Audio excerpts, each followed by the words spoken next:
Nice to join us. You too. As an actual artist, how long have you been active in the music scene for? Oh, many years. About, I would say now about 20 years. You've embarked on that recently. I've always been an independent artist.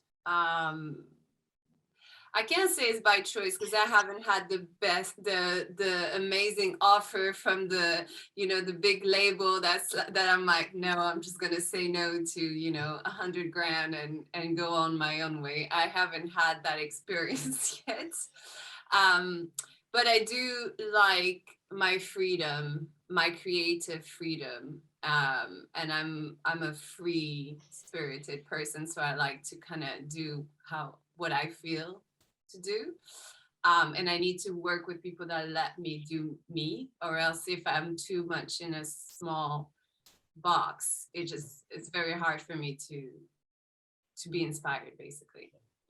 So in regards to being a label and being a your own independent artist, like there's also actual issue or the sense about artists being controlled, kind of molded something that the record labels wants it to be. Whereas if you go independent, you say, "Well, this is me. I'm doing it on my terms, my way."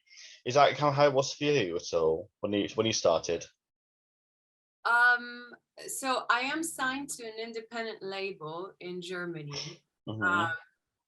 And the way it started at the beginning was I had bad experiences in the music industry, with people that knew people or that took advantage of their situation, and so that made me kind of go into my shell and be a little bit more protective. So when that happened, I decided that How does it work in regards to finances? I have to find jobs on the side.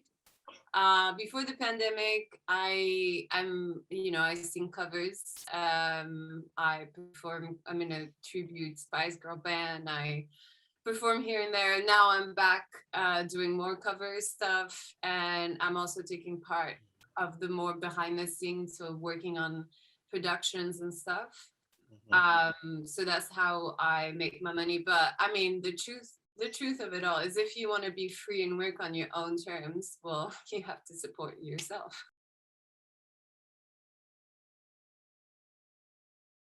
For any new artist wanting to release his music on the digital platforms, there are a few pitfalls to watch out for.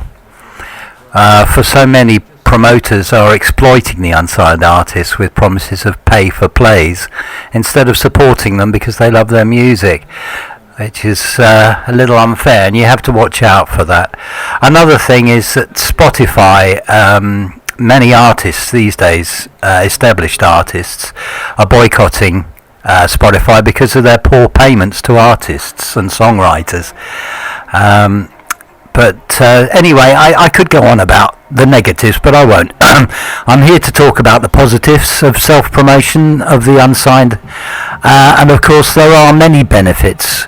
Low costs for a start, finding free places to advertise your music online, like Facebook music groups with large followings.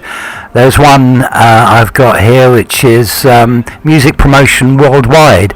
Make your music famous. If you go on to Facebook, click on the groups and then put in a search for them, you'll see they've got 200,000 followers, which is a good start.